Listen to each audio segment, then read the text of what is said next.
Muy bien. Y uno, vamos a pantalla y ahí vamos. Ok.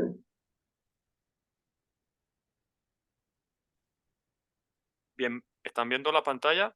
¿Sí? Sí, sí. Sí, Perfecto. Bueno, como había dicho anteriormente, muy buenas tardes, buenas noches.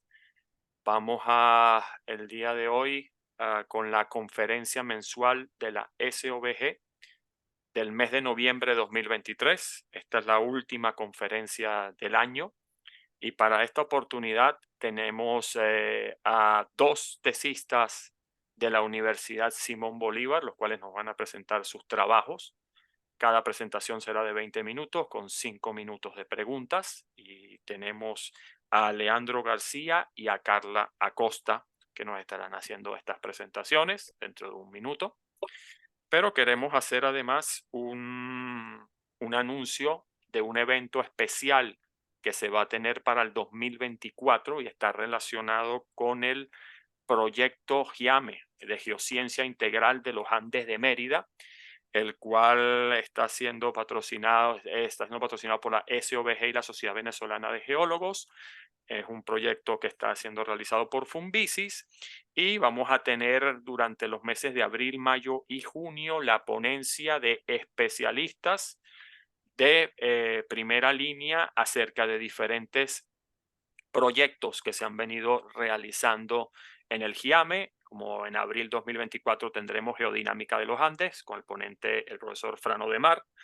En mayo 2024 Gravimetría en los Andes con el ponente la profesora Nuri Orihuela. Y en junio 2024 Actividad sísmica en los Andes con el ponente Fernando Masuera. Así que por favor tomen nota de esto, que van a ser unas exposiciones muy interesantes acerca de este proyecto. Bueno, y a continuación puedes ya tomar control, pasa a compartir pantalla, Leandro. Ok.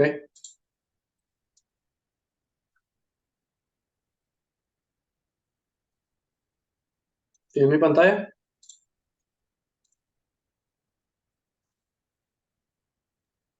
aún veo la pantalla de Máximo.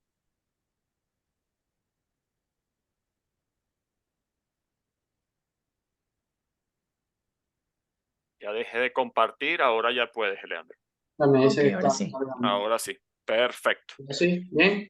¿Sí? ¿La están viendo todos? ¿Sí? Ok, Sí, perfecto. Déjame hacerte una pequeña introducción, Leandro. Ok. El ingeniero Leandro García es ingeniero geofísico, graduado de la Universidad Simón Bolívar.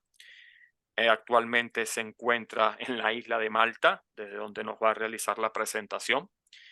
Leandro se encuentra actualmente mejorando sus habilidades en los idiomas, está aprendiendo específicamente italiano y alemán y está preparándose para aplicar a una beca en el IFP o en el programa de Erasmus.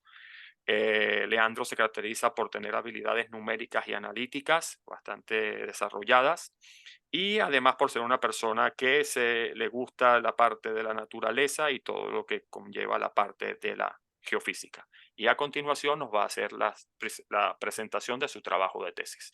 Adelante, Leandro, y muchísimas gracias por esta oportunidad para la SOB. No, gracias, Máximo, gracias. Bueno, primero que nada me gustaría comenzar dándole las gracias a la SOBG por la invitación, a Gabriel, a Máximo por la organización, de verdad que muchísimas gracias. Un gusto estar hoy aquí, un honor. Bueno, sin más que agregar, me gustaría comenzar. Bueno, les voy a hablar acerca de mi proyecto de grado que se titula Microzonas sísmicas preliminares del estado de La Guaira, en base a evaluación de BC30, estudios gravimétricos y espesores de sedimentos. Un trabajo que, bueno, se elaboró de la mano y con la asesoría del ingeniero Freddy Rondón, el profesor Michael Smith y el ingeniero Noel Crasto y, bueno, mi persona Leandro García. Bueno, a lo largo de la presentación se estará dando pues, una breve introducción de por qué es importante un trabajo como este, los objetivos que se plantearon para el proyecto de grado, un conjunto de aspectos geológicos y teóricos que les van a dar un poco de contexto acerca del trabajo la metodología que se siguió para el desarrollo de los mapas de microzonas sísmicas, los resultados que se obtuvieron y las correspondientes conclusiones y recomendaciones. Ok, recordemos que la Tierra es un cuerpo dinámico que se subdivide en varias capas que interactúan entre sí dependiendo de la energía interna de la Tierra, dando así origen a la actividad tectónica activa como volcanes, terremotos o el deslizamiento de la corteza terrestre. Una implicación de la tectónica de placas vienen siendo los terremotos, que sabemos que se producen por el deslizamiento de la corteza terrestre a través de una falla en donde se libera energía de manera brusca, de manera rápida, y se genera la vibración que conocemos como terremoto o como sismo. Particularmente hablando de Venezuela, se sabe que las principales ciudades, están en las adyacencias de los principales sistemas de falla y los principales sistemas montañosos. No sé si aquí ven mi mouse. Fíjense que Caracas está cerca de la falla Tacagua del Ávila, La Guaira cerca de San Sebastián, tenemos cerca de la falla de la Victoria Los Teques, Maracay, entre otras, tenemos la falla de Boconó, la falla del Pilar. Todo esto representa pues un riesgo sumamente alto, porque sabemos que a la hora de que se produce un terremoto, la energía se libera a través de esta falla, por lo cual se pueden generar pues pérdidas estructurales, pérdidas humanas, que ya han sucedido en el pasado. Particularmente hablando, en este caso de La Guaira, se puede mencionar que La Guaira es uno de los estados costeros más importantes del país, alberga ciudades como La Guaira, Macuto, Caraballeda, Maiquetía, que es donde tenemos el aeropuerto, y a lo largo del tiempo ha sufrido pues distintos pues pérdidas estructurales y pérdidas humanas por terremotos y por fenómenos naturales.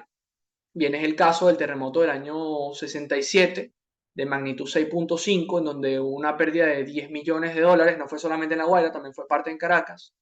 El terremoto más destructivo de nuestra historia del año 1812 con una magnitud de 7.7, donde hubo un aproximado de 15.000 a 26.000 bajas, pérdidas de humanos.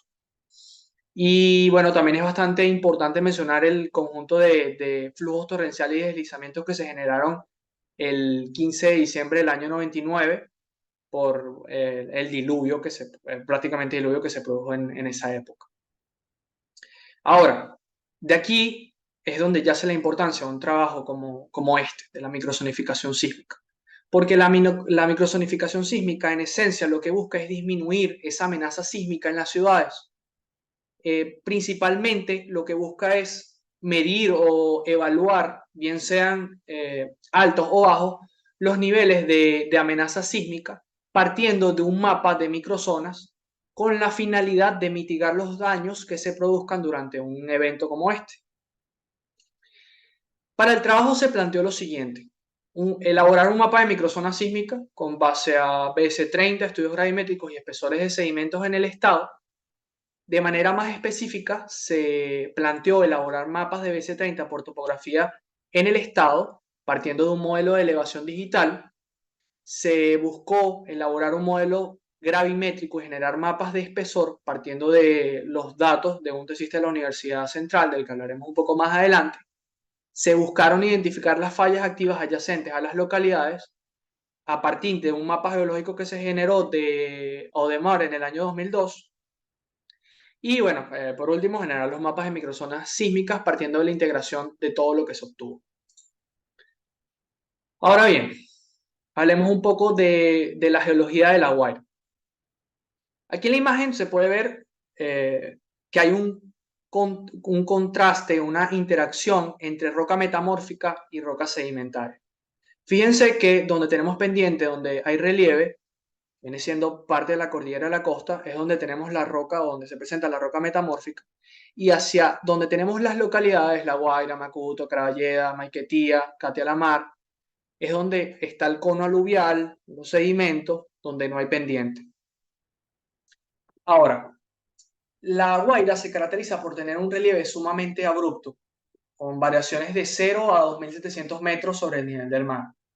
De los 2.700 a los 2.400 aproximadamente, si mal no recuerdo, pues se observan picos redondeados en la cordillera. Específicamente viene el ejemplo de Pico Oriental, Pico Naguatá, entre otros.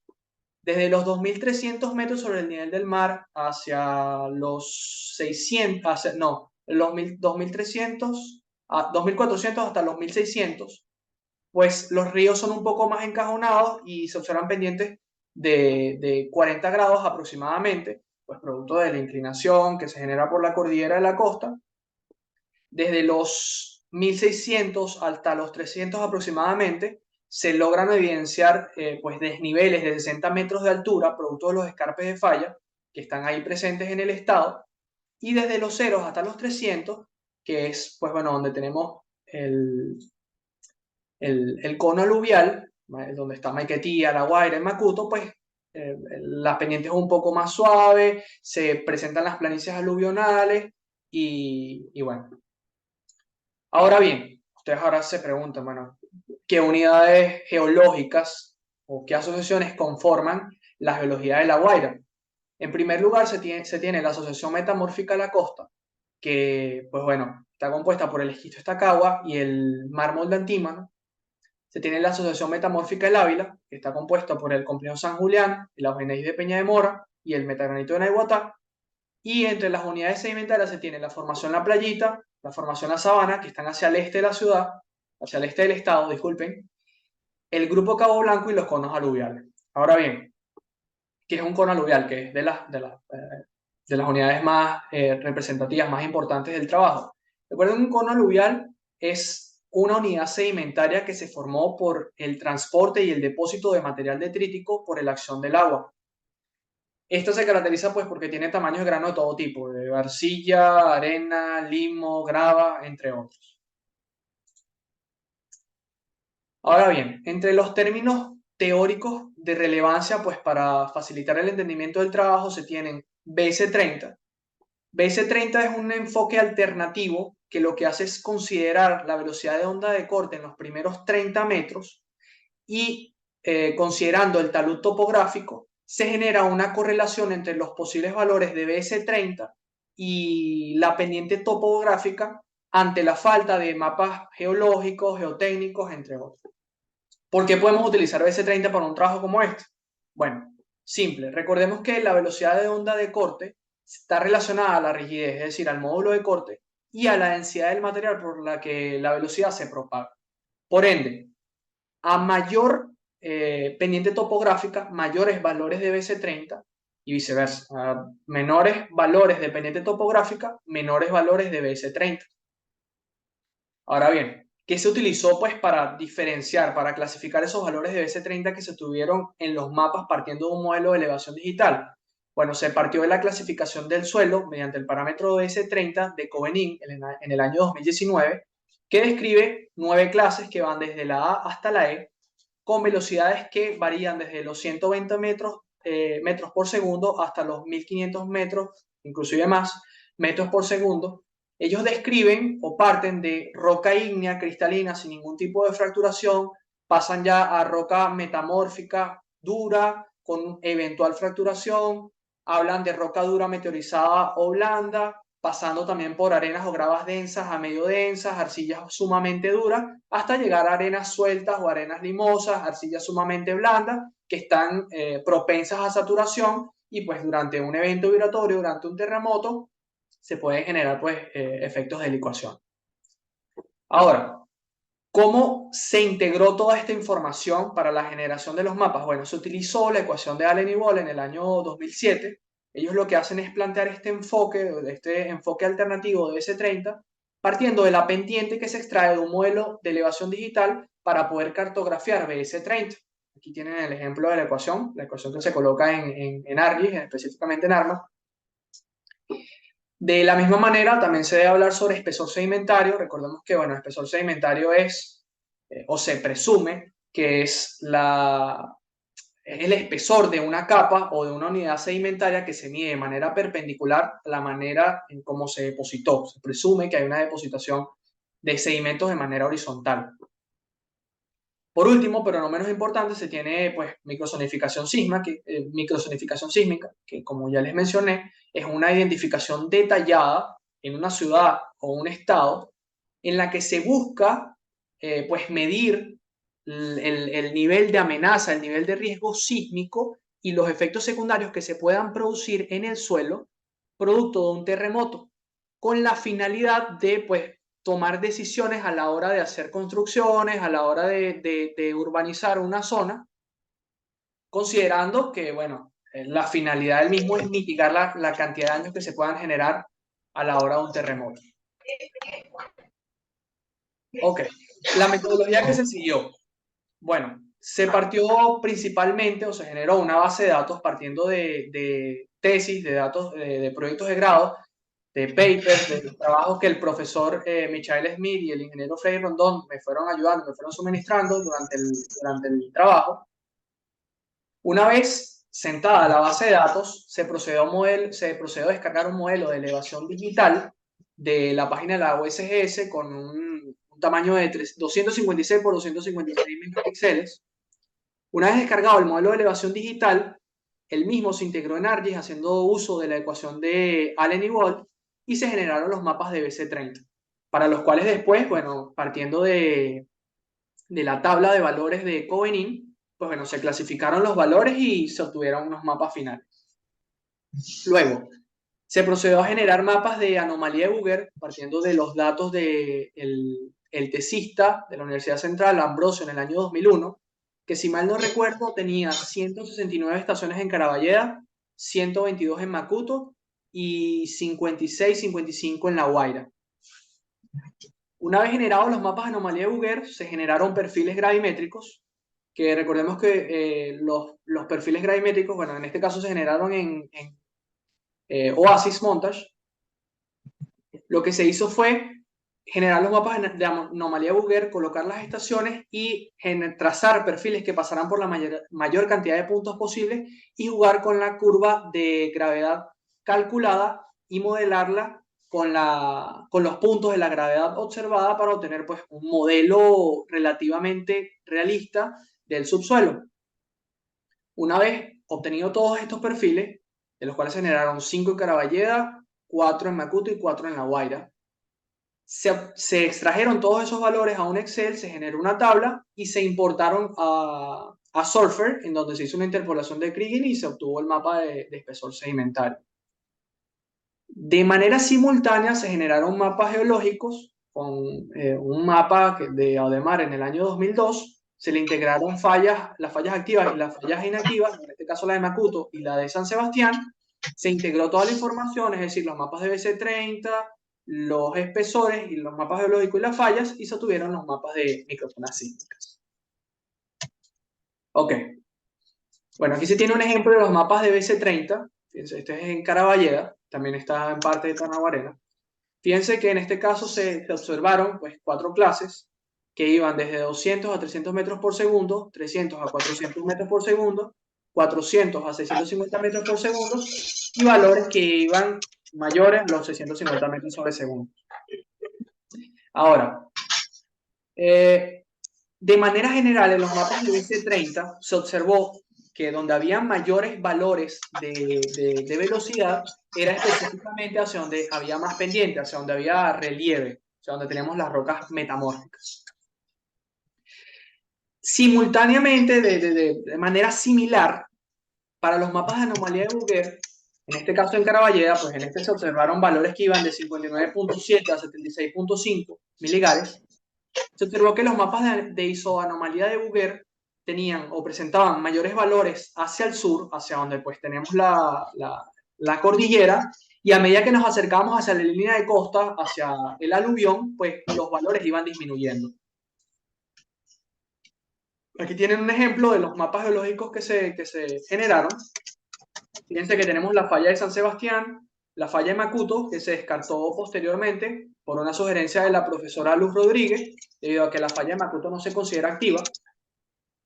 Se colocó pues, el aluvión, que lo tienen como en color crema, color grisáceo, y el esquisto de Tacagua, que es el que está detrás, el que está al sur de Caraballeda. Se integraron todas las estaciones de las mediciones que hizo Ambrosio en el año 2001 y bueno, se reflejaron los perfiles que se trazaron, C1, C2, C3, C4 y C5. Recordemos que estos perfiles que se obtuvieron en Oasis, bueno, se obtuvo algo similar a esto.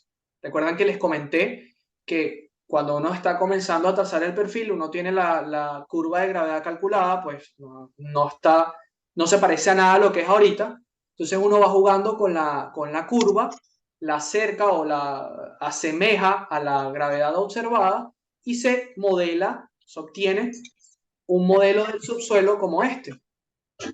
Fíjense que para el color beige y para el color crema, se utilizó este color para representar el aluvión y el color verde para las rocas de la asociación metamórfica lacustre.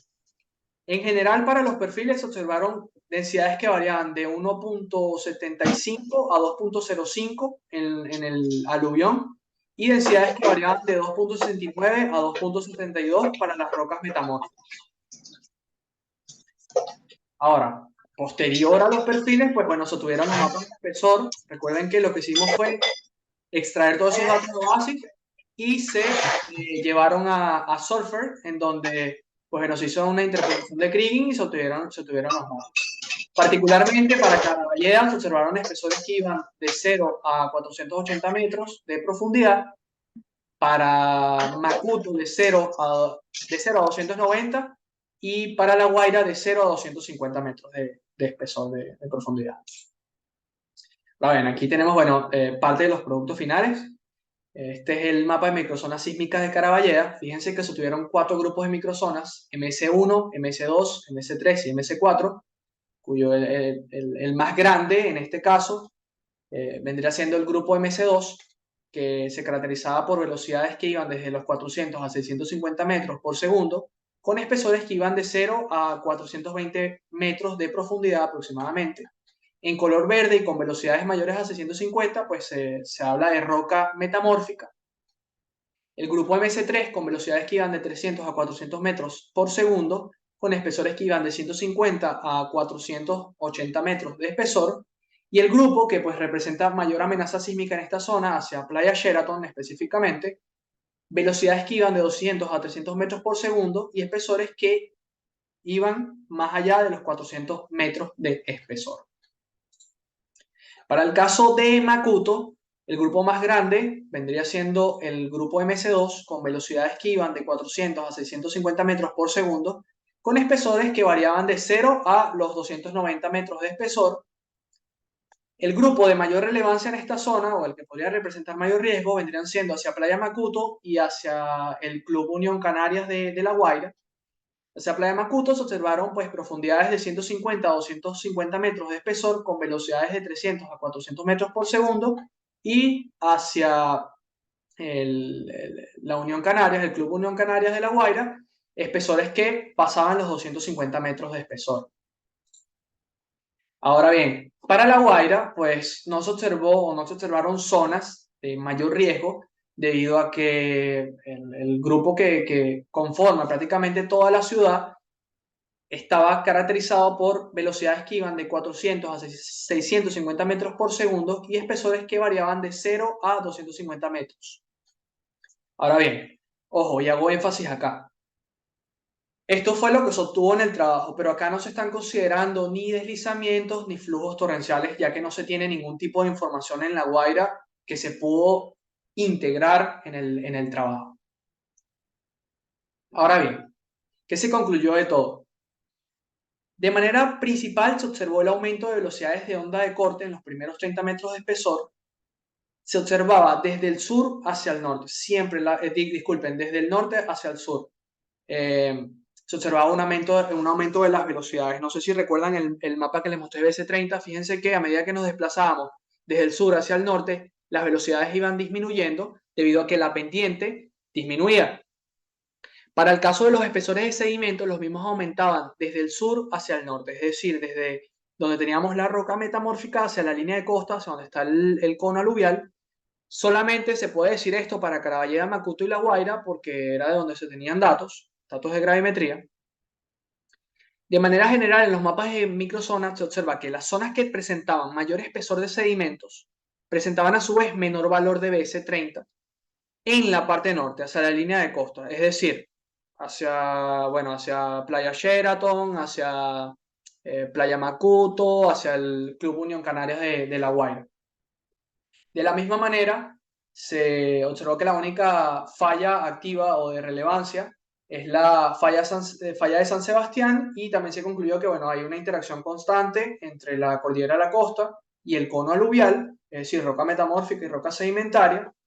Se recomendó emplear gravimetría en el resto de las localidades para pues, desarrollar más modelos de espesores sedimentarios y complementar el resto de los mapas de microzonas en las otras localidades como Caraballeda, Caraballeda no, Maiquetía, La Zorra, La Sabana, Carayaca, El Junquito, que también son parte del estado.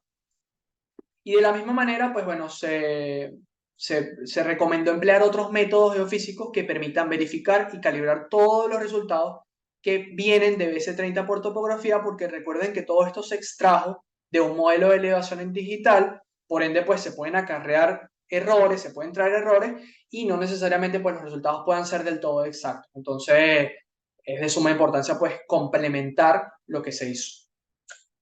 Muchísimas gracias bueno, por su atención. Muchísimas gracias por la invitación y bueno, están parte de las referencias que se utilizaron en el trabajo de grado. Muchas gracias. Muchas gracias, Leandro. Muy interesante la presentación. Tenemos 5 minutos para preguntas. Por favor, las pueden pasar por el chat o pueden abrir su micrófono para realizarla.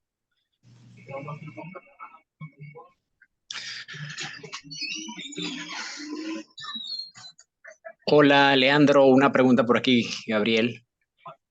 ¿Me escuchas? Sí, te escucho bien. Leandro, tú comentaste en tu flujograma de trabajo la estimación de las velocidades utilizando el modelo digital de elevación. O sea, eso es una medida indirecta de la velocidad de propagación de onda. O sea, la metodología que tú utilizaste no está usando mediciones de campo de Exactamente. velocidades de onda S. Exactamente, no. A ver, déjame un poco más atrás. Fíjate, nosotros lo que hicimos fue descargar un modelo de elevación digital de una página satelital, la USGS, si mal no recuerdo, pues una imagen satelital que delimitara todo el estado. Eso se llevó a ArcGIS, haciendo uso de la ecuación de Allen y Wolf.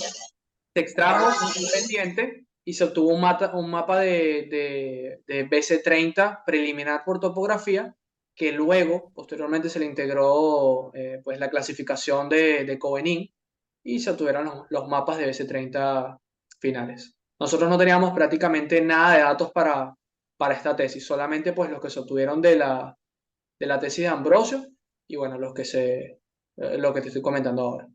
Y los de la tesis de Ambrosio fueron calculados con mediciones de campo. Mi pregunta es que Sí. se me hace un poco difícil entender la estimación de una velocidad de propagación de onda a través de una geometría de la elevación versus una medición en campo con instrumentación y todo lo demás. Es mucho más exacto, o sea, con la medición del campo va a ser muchísimo más exacto. Mira, nosotros hicimos, creo que el profesor, si mal no mal recuerdo, él hizo solicitudes para hacer mediciones, pero bueno, por razones ya sabidas, pues no recuerdo si fue que no hubo presupuesto o algo, no se pudieron hacer mediciones. De hecho, hasta incluso iban a hacer mediciones de métodos eléctricos en los conos con el ingeniero Osmar, y por lo mismo, pues no se pudieron hacer mediciones de campo. Okay. ¿Y tú lograste comparar cómo eran esos valores de la tesis pasada contra estos valores que se obtenían con la metodología del DM? Sí. ¿Cómo comparaban? Ya va. No, bueno, ojo, acuérdate que los valores de la otra tesis que yo utilicé eran de gravimetría, no eran de BC30. Okay. No eran nada parecido. Okay. O sea, los valores que se utilizaron de otra tesis eran de gravimetría de Ambrosio en el año 2001. Esos datos pues eran súper similares, pero para BC30 no teníamos nada de qué partir. No teníamos nada con qué hacer. Bueno, el profesor tiene un trabajo, creo que si mal no me equivoco en Caraballeda, que es un poco más, no recuerdo quiénes eran los autores en este momento, pero tenían valores creo que sí hicieron BC30, no recuerdo si fueron mediciones directas, pero los valores se asemejaban, o sea, veías una disminución de los valores de BC30 a medida que nos íbamos del Déjame ver si tengo la bibliografía aquí, Gabriel, dame un chance. Creo que por aquí la tengo.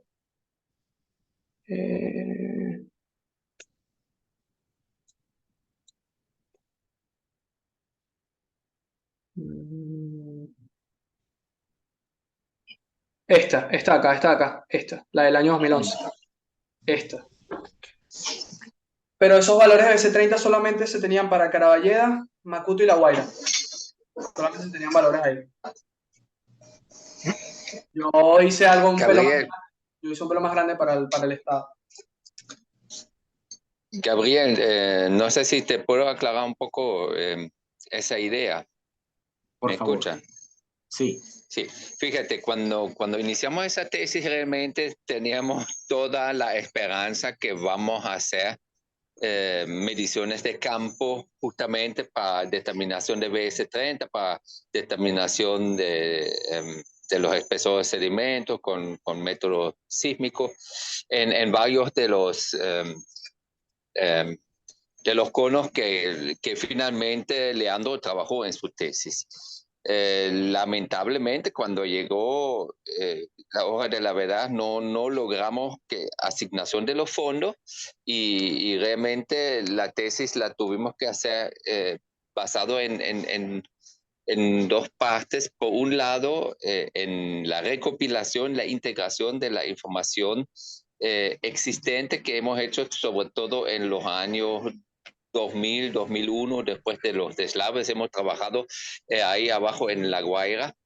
Entonces, Leandro integró toda esa información, la complementó con la información obtenida por el análisis de topografía, que es un método bastante interesante para obtener valores BS30 preliminares.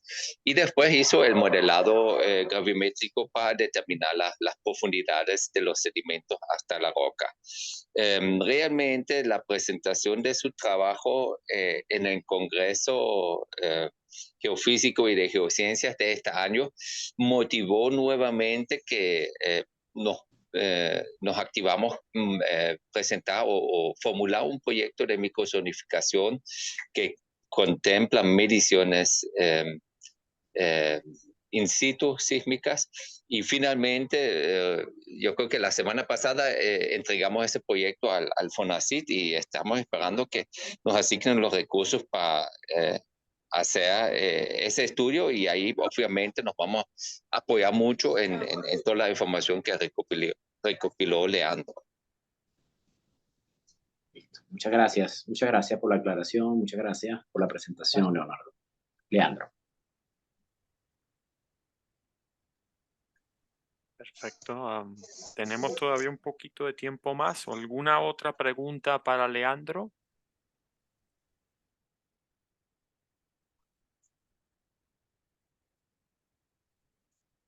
Bueno, en el chat no tengo más preguntas. Leandro, una cortica de mi parte. De todas las zonas que estudiaste, ¿cuál consideras que es desde el punto de vista de riesgo, sismológico, la más importante de Mira, todas? yo considero que se deberían hacer muchísimos más estudios específicamente en Maiquetía. En Maiquetía. Sí, Vale. aquí no tengo el mapa porque el mapa de microzonas que generé para Maiquetía solamente considera geología y BC30. No tengo datos gravimétricos ahí. Pero por lo menos con los valores de BC30 y partiendo de la geología, pues observé mapas o sea, grupos de microzonas con valores sumamente bajos ahí y creo que pues complementar con un estudio gravimétrico en esa zona, pues se podrían tomar un poquito más de acciones en cuanto a construcciones y todo eso, pues para mitigar posibles riesgos en un futuro en caso de que haya un terremoto. Recuerda, no sé si estamos, creo que el profe Michael me lo comentó en algún punto, nosotros estamos a espera pues, de la liberación de energía de manera brusca de la falla de San Sebastián, en los próximos creo que 50 años, creo que estamos en el margen de eso, no sé, profe, corrígame si me equivoco. Entonces considero que hacia esas zonas, por ejemplo, todas las zonas son importantes, no digo que no lo sean, pero por lo menos hacia Maiquetía, que es donde tenemos el aeropuerto, donde literalmente es la ciudad más grande del estado, yo creo que se deberían de complementar muchos estudios ahí porque de suma importancia para nosotros. Vale. Gracias que mencionas eso, Leandro. Realmente, en un estudio que hemos hecho en Caracas, más o menos estadístico sobre la ocurrencia de intensidades en ese caso, se determinó que aproximadamente en los próximos 40 años, con una gran probabilidad, vamos a esperar un sismo importante para Caracas con la mayor probabilidad dentro de 20 años. Y si vamos a tener un sismo en Caracas y asumimos que la fuente viene del norte o de San Sebastián o de la Tortuga, obviamente va a ser igualmente afectado La Guaira o más fuertemente afectado La Guaira. Así que para prepararnos tendríamos 20 años. Vamos a aprovechar ese 20 años para mejorar los estudios, también para reforzar la infraestructura que realmente necesita ser reforzada. Gracias, profe. Perfecto. Muchísimas gracias. Muy interesante, Leandro. Muchas gracias, Michael. Nuevamente, muchísimas gracias, Leandro. Carla. Carla, por favor, si puedes ahora pasar a compartir tu pantalla. Sí, perfecto, voy a eso. Felicitaciones, Leandro, excelente presentación. Gracias, Carla. Sí. Oh, ya va, dame un segundo, déjame poner esto. Sí. Así.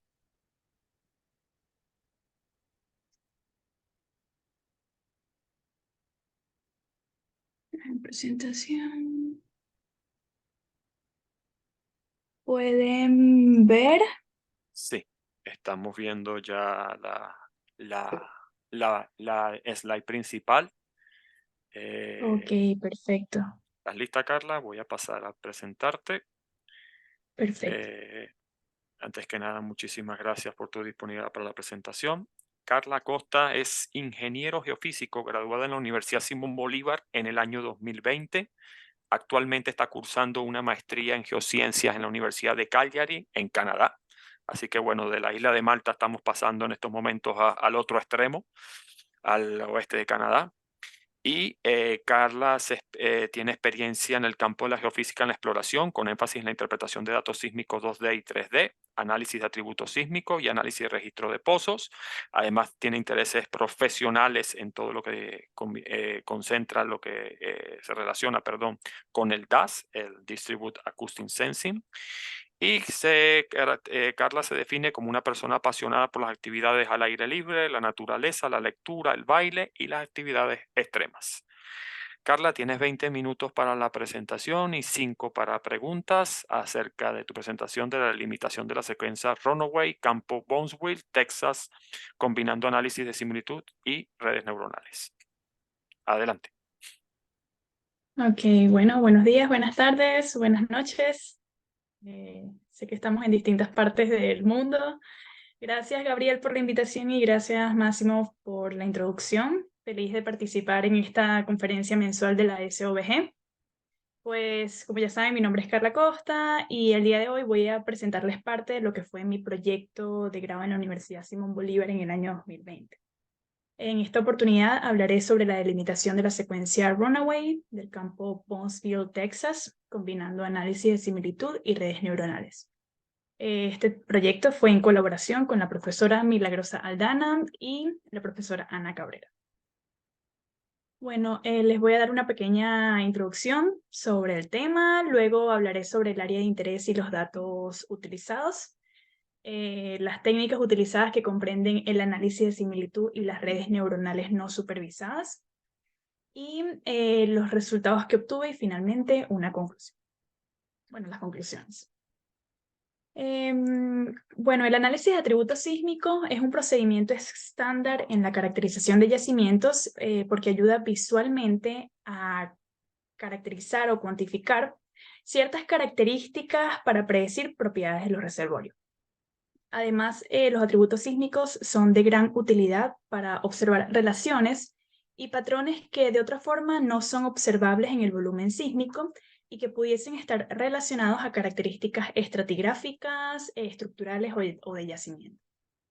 Sin embargo, interpretar o integrar una gran cantidad de atributos sísmicos puede ser complicado cuando se quieren identificar patrones que estén asociados a características en específico. En este sentido, el análisis de similitud propuesto por Michelena en el 98 permite la identificación de patrones que son similares a los observados en un punto de referencia en particular. Este análisis de similitud resume toda la información de varios atributos sísmicos en un solo mapa denominado mapa de similitud, que delimita las posibles zonas de prospección. Por otro lado, las redes neuronales no supervisadas es una técnica no lineal utilizada para el reconocimiento de patrones durante la interpretación sísmica, porque permite agrupar en una misma categoría datos de entradas que tienen comportamientos similares. El objetivo principal de este estudio fue identificar y delimitar patrones en los datos sísmicos de la secuencia Runaway, y para ello se comparó los mapas obtenidos en el análisis de similitud con los mapas obtenidos de las redes neuronales no supervisadas, con la finalidad de reducir el nivel de incertidumbre de analizar solamente los mapas de atributos sísmicos. Bueno, la zona de estudio se encuentra ubicada en el campo Bonneville, perteneciente a la cuenca Fort Worth en Texas. El objetivo de este estudio fue delimitar patrones en los datos sísmicos de la secuencia Runaway, perteneciente al conglomerado de Venn, que es una serie productiva de yacimientos de gas depositados durante un ambiente fluvio-deltaico. En este proyecto, además de, no sé si ven el puntero, pero en mi proyecto, además de la secuencia Runaway que les voy a presentar hoy, yo también analicé la secuencia CADO y la secuencia BIG, que más adelante les voy a conversar un poquito más sobre esto.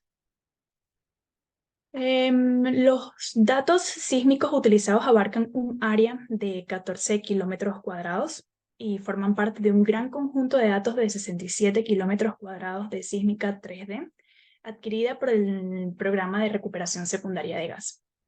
La calidad de los datos sísmicos es buena, hasta el fondo del grupo Atoka, que es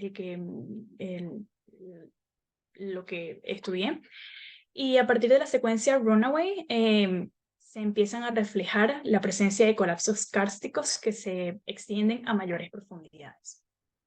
El área está cubierta, el área sísmica comprende 38 pozos. Sin embargo, para esta secuencia se utilizaron solamente 10, que son los que están en color. Y se tomaron estos pozos para poder tomarlos como referencia para el análisis de similitud. Ok, para el análisis de similitud como datos de entrada se crearon 10 atributos interválicos. Entre ellos voy a mencionar algunos: el promedio de la fase instantánea, el coseno de la fase, primera derivada, segunda derivada.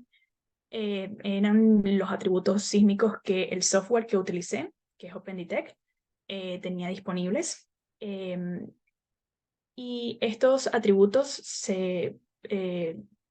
son linealmente independientes entre sí.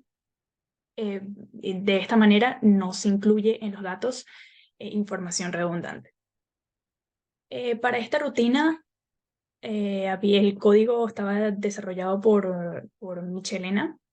En el 98 lo que yo hice fue, con el cubo sísmico que yo tenía, fue adaptar mis datos a este código. Y lo primero que se hizo fue suavizar los atributos sísmicos para evitar la aparición de valores anómalos que pudiesen causar errores en los cálculos. Luego se seleccionaron las zonas de control que están dadas por la ubicación de los pozos. Esta rutina de MATLAB permite introducir un radio de control en número de trazas alrededor del pozo que se considerarán como la zona de referencia. Luego se realizó el cálculo de la media y la desviación estándar para esas áreas de control, como se muestra aquí en la figura. la media y la desviación estándar del conjunto de valores del atributo para el área de referencia. Estos valores fueron comparados sistemáticamente, digamos, con todos los puntos del mallado sísmico, con traza a traza, dando paso a la generación de las matrices binarias y los mapas de similitud. El resultado de esta comparación son, por lo menos, aquí tenemos vamos a comparar este punto con la primera traza, este punto que es la zona de referencia con la segunda traza, este punto con la tercera traza y así sucesivamente. Creando estas matrices binarias que tiene el valor de 1 cuando los valores del atributo en cualquier ubicación del mallado se encuentran dentro del valor de la media, más o menos la desviación estándar con respecto a la zona de control que tomamos, y el valor será 0 cuando los valores de ese atributo en cualquier parte del mallado sísmico está fuera de esa media, más o menos la desviación estándar con respecto al valor de la zona de control. Una vez calculados estos mapas binarios por cada atributo, en este caso serían 10 atributos tomados, vamos a sumar todos estos mapas binarios y vamos a obtener nuestro mapa de similitud. Como se tomaron 10 puntos de control, se obtuvieron 10 mapas de similitud.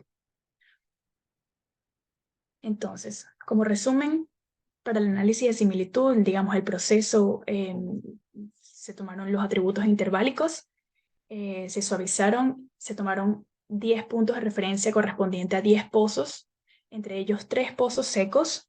Estos pozos tenían datos de producción, eran 3 pozos secos, sin producción de petróleo ni de gas, 3 pozos productores de petróleo, y 4 pozos productores de gas. ¿Okay? En total, 10 mapas de similitud obtenidos. Aquí podemos ver, este es el mapa de similitud correspondiente al pozo IGY3, ubicado en este punto verde que vemos acá. Este pozo es un pozo seco y podemos observar cómo existe una mayor similitud sísmica hacia la parte sur, mientras que el resto del mapa o del área de estudio presenta una baja similitud sísmica. Aquí podemos también observar, este es el mapa de similitud del pozo AB3 ubicado en este punto. Productor de petróleo. Existe para este mapa una alta similitud sísmica en la parte norte, mientras que en el resto del área existe una baja similitud sísmica. Lo que quiero resaltar acá es el proceso, una vez obtenido todos los mapas, lo que queríamos observar era, digamos, comparar unos a otros a ver si existía alguna diferencia entre las áreas de mayor similitud sísmica y baja similitud sísmica. Entonces lo que hicimos fue, digamos, delimitar estas áreas de mayor similitud sísmica para poder comparar con los otros mapas que tenían comportamientos diferentes. A ver si había algún solapamiento o qué observábamos, ¿no? Entonces aquí tenemos otro mapa de similitud correspondiente al pozo BY3 ubicado en el punto verde. Este pozo es un pozo productor de gas. Como podemos ver, tenemos otras áreas de mayor similitud sísmica. Y lo que hicimos fue delimitar estas áreas con puntos de colores para poder sobreponerlos sobre los otros. Una vez estudiado, digamos, los 10 mapas, obtuvimos 2 grupos. Estos 2 grupos solamente tienen los mapas. Estos 2 grupos comprenden los mapas que tienen productor de petróleo, que son productores de petróleo o gas. No tomamos en consideración los pozos secos, ya que observamos que los pozos secos tenían una mayor similitud sísmica hacia la parte sur, mientras que los pozos productores de petróleo y gas tenían una alta similitud sísmica en áreas diferentes a la zona sur. ¿Okay? Entonces, en el grupo 1 comprende 2 pozos productores de petróleo y 2 pozos productores de gas. Y para el grupo 2, un pozo productor de petróleo y 2 pozos productores de gas. ¿Okay? Entonces, ¿por qué hicimos esto? Porque tomamos para cada grupo, voy a mostrar en la siguiente imagen, para cada grupo tomamos, digamos, un mapa base, y sobre ese mapa base, en el grupo 1 va a ser el pozo BY18D, y para el grupo 2, el mapa base va a ser este pozo productor de petróleo AB3. lo que hicimos fue dejar el mapa base y sobreponer estos contornos que habíamos delimitado anteriormente, digamos, superpusimos estos contornos sobre estos mapas bases, como lo voy a mostrar en la siguiente imagen. Entonces, este es el mapa comparativo referenciado al pozo BY3. Podemos ver el pozo, bueno, BY3 acá. Y estas son las áreas correspondientes de similitud sísmica correspondiente a ese pozo BY3, productor de gas. Y sobre este mapa base vamos a superponer los contornos para el pozo AB3, que corresponde al mismo grupo, sobre este mapa base. Entonces, lo que queríamos observar acá es si había algún tipo de solapamiento o algún tipo de discriminación entre los dos grupos con distintas características, con distintos, digamos, fluidos de producción. Con respecto a las redes neuronales no supervisadas, utilizamos una opción de OpenITEC que permite utilizar una red de cuantificadores vectoriales no supervisados. Como datos de entrada para esta red neuronal, se utilizaron los atributos sísmicos interválicos linealmente independientes entre sí calculados anteriormente, o sea, se utilizaron los mismos datos de entrada utilizados para el análisis de similitud. Por otra parte, se varió el número de puntos aleatorios con valores entre 500, 1000 y 1500, con la finalidad de encontrar la mejor cantidad de vectores prototipos que la red neuronal utilizaría para el entrenamiento, logrando una cantidad de 1000 puntos sobre el conjunto de datos a estudiar. Estos 1000 puntos aleatorios, digamos, fueron distribuidos a lo largo de todo el horizonte a estudiar, en este caso la secuencia Ronoff. De igual manera, para los datos de salida se varió la cantidad de facies entre 5, 8 y 10 para determinar qué cantidad de facies lograba una mejor respuesta, seleccionando finalmente 10 facies para la clasificación. Esta red neuronal arrojaba dos mapas, un mapa llamado mapa de segmentación y el otro un mapa match. El primero, el mapa de segmentación, clasifica el área de estudio de acuerdo a la cantidad de fases introducidas. En este caso son 10. Y el segundo, que es el mapa match, representa el grado de semejanza entre el valor de entrada y el centro del clúster al cual fue asignado el vector en una localización. A mayor valor de match, mayor será la semejanza con el conjunto de facies al cual fue asignado el dato. Una vez generados esos mapas de redes neuronales no supervisadas, se compararon con las áreas delimitadas previamente, estas áreas con puntitos, para determinar si los mapas de redes neuronales mostraban una clasificación de acuerdo a lo observado anteriormente o si se observa un comportamiento diferente. Esto se hizo para validar los grupos obtenidos en el análisis de similitud y obtener una mayor precisión en algunas áreas. Esto fue lo que hicimos, sobreponer las áreas delimitadas anteriormente, a ver si podíamos asociar estos comportamientos del análisis de similitud con las áreas, con las fases obtenidas en las redes neuronales. Como resultados, podemos observar acá, como les mencioné anteriormente, los pozos secos tienen una mayor similitud sísmica en la parte sur, mientras que los pozos productores, ya sea de petróleo o gas, tenían una mayor similitud sísmica hacia la parte norte, este y oeste. Entonces, podemos decir que el análisis de similitud nos da una buena discriminación en ciertas áreas en relación a la presencia de fluido. Tenemos acá otro pozo seco con una mayor valor de similitud sísmica. Aquí tenemos otro ejemplo. Mayor similitud sísmica para un pozo seco hacia la parte sur, mientras que para un pozo productor tenemos una baja similitud sísmica en la parte sur y este y oeste, mientras que en la parte norte tenemos una mayor similitud sísmica en ciertas áreas.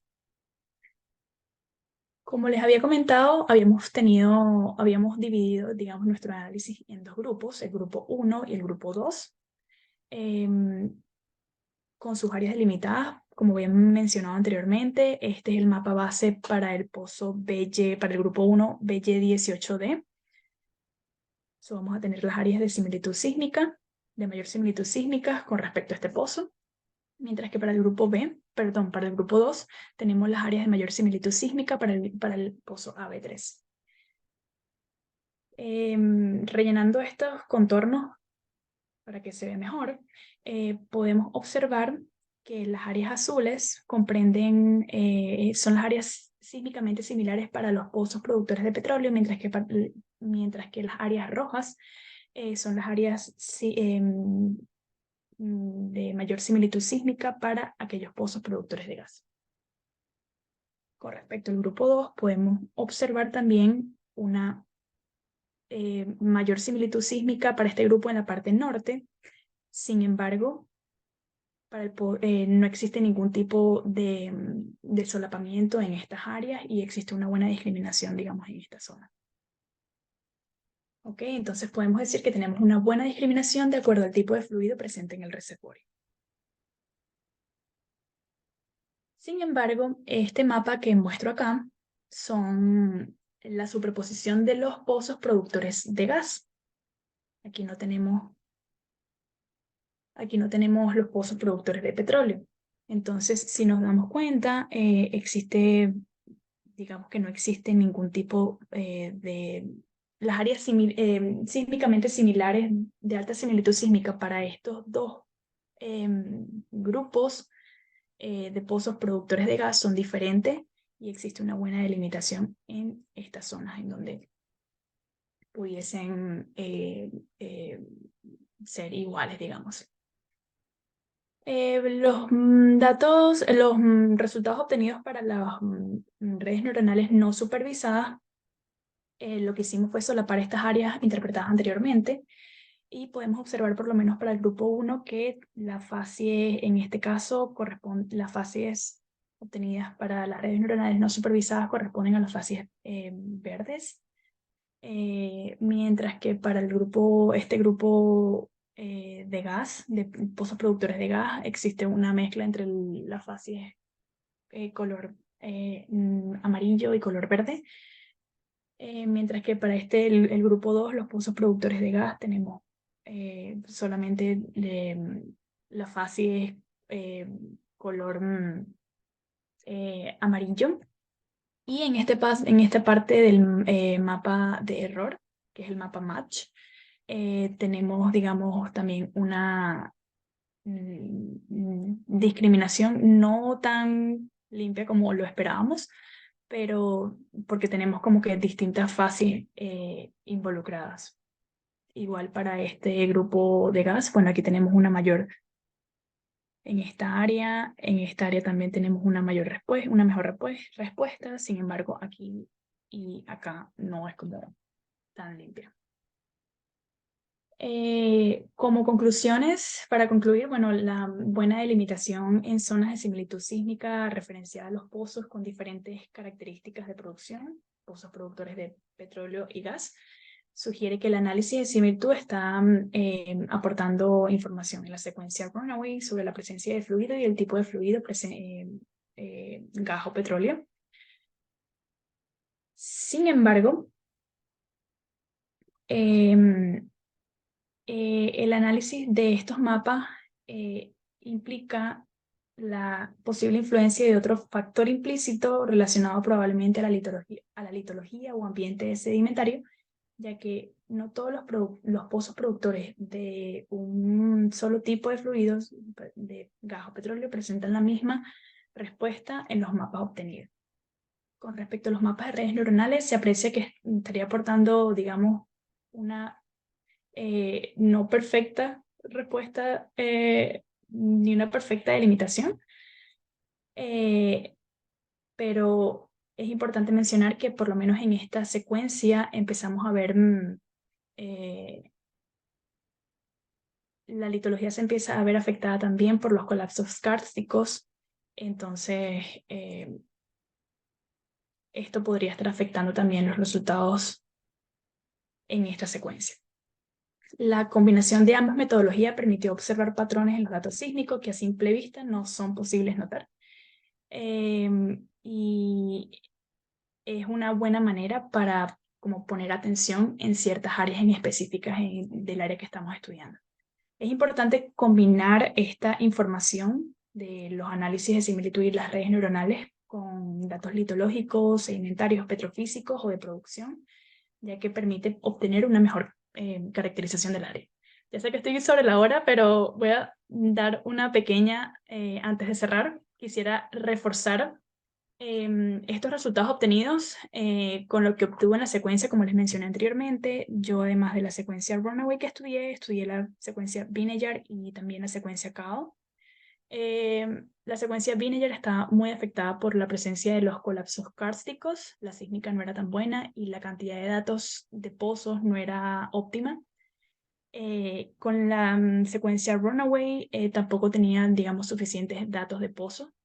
Sin embargo, con la secuencia Cao, esta secuencia no estaba afectada por los colapsos kársticos, la sísmica estaba bastante buena y limpia, y habían disponibles 19 pozos, además de información de producción, había información de petrofísica, y lo que los pozos, los registros petrofísicos fueron interpretados, se hizo una interpretación litológica, se hizo una correlación con los registros de pozo y se pudo determinar dos factores predominantes adicionales, como el tipo de roca reservorio, o sea, las áreas de mayor similitud sísmica para ciertos grupos estaban influenciados por el tipo de roca reservorio, o sea, tenían el mismo tipo de roca reservorio y diferentes también ambientes de sedimentación. Entonces, es importante como que no solamente confiar en los datos que tenemos del análisis de similitud o las redes neuronales, es importante complementar este estudio con datos litológicos porque nos va a dar una mayor claridad. Muchas gracias. Muchísimas gracias, Carla. Muy interesante la presentación acerca de esta aplicación de las redes neuronales. ¿Alguna pregunta, por favor, en el chat? O también pueden hacerla abriendo el micrófono.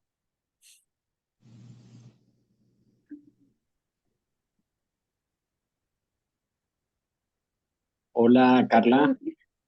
Ok. ¿Alguien Hola, iba adelante? Gabriel. ¿Cómo? Ok, yo tengo una consulta. Tú comentaste al Ok. principio que tú escogiste los atributos. eh, ¿Cuál fue ese criterio? O sea, hay muchos atributos, millones de atributos. Algunos son Sí, muy parecidos a los primeros y algunos son derivadas.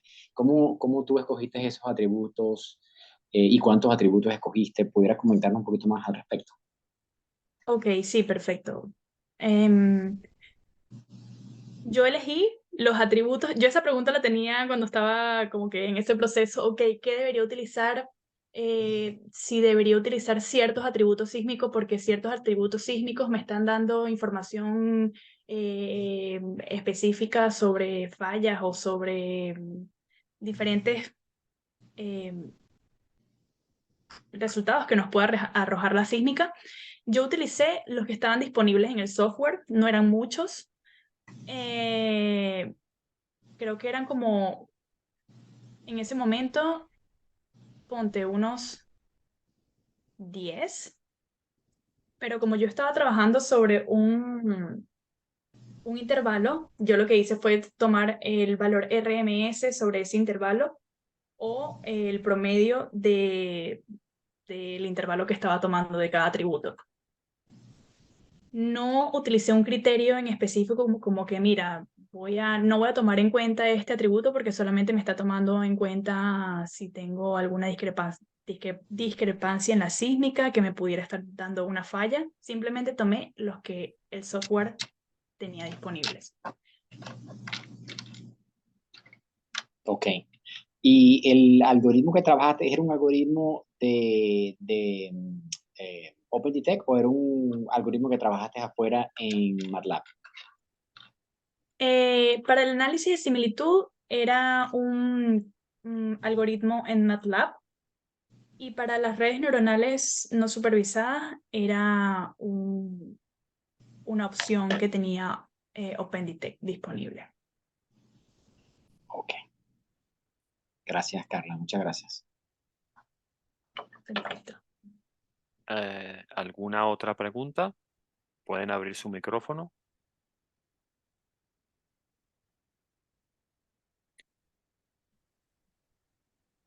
Carla, yo tengo una corta. ¿Aplicaste algún acondicionamiento a los datos sísmicos que tenías antes de aplicar los atributos para quizás favorecer mejor el proceso? Lo que hice fue suavizar los mapas de atributos sísmicos. La sísmica, el cubo sísmico, lo recibí como estaba. De hecho, es un set de datos abierto, público, para estudiantes para hacer investigación sobre ese set de datos y trabajar sobre eso. Lo que hice, o sea, no apliqué nada específico a la sísmica, trabajé como estaba. Lo que yo hice fue hacer la correlación sísmica-pozo para poder hacer las interpretaciones de mis horizontes, y una vez generados los atributos sísmicos, lo que hice, apliqué un filtro, no me recuerdo, yo creo que el código de MATLAB tenía la opción de aplicar un filtro para suavizar los mapas y eliminarme esos valores, digamos, anómalos que tenía. Pero a la sísmica como tal no apliqué algo en específico, no sé qué es, no sé todavía. Ok. Se puede aplicar. Oh, perfecto, perfecto. Me aclaraste Ok. mucho la pregunta. Muchísimas Ok, gracias. ok. Perfecto. Tenemos tiempo todavía un poquito. ¿Alguna otra pregunta para Carla? Bueno, si no tenemos más preguntas, debo felicitar tanto a Carla como a Leandro por estas dos muy buenas presentaciones que han realizado, sobre todo a Leandro por el trabajo que realizó en la zona de La Guaira, y de Carla con la aplicación que hizo con MATLAB y todo lo de las redes neuronales. La verdad, muy, muy buenos trabajos, chicos, y muy buenas tesis. Felicitaciones. Muchas gracias por la invitación y bueno, feliz también de estar acá y ver gente conocida. Excelente. Bueno, no queda para más. Pues, como les recuerdo, esta fue la última conferencia mensual del año 2023. Y bueno, como mencionó en su momento también a Gabriel, nos vemos entonces para el 2024, donde se continuará con las conferencias mensuales de las OVG. Muchísimas gracias a todos por su atención. Y bueno, próximamente estaremos colocando la presentación de Leandro y de Carla en la página, o bueno, en el sitio YouTube de la SOBG, donde pueden encontrar todas las presentaciones. Muchísimas gracias a todos por su atención. Gracias. Muchísimas gracias. Feliz día, feliz noche. Hasta luego, muchachos. Muchísimas gracias y continúen con sus estudios.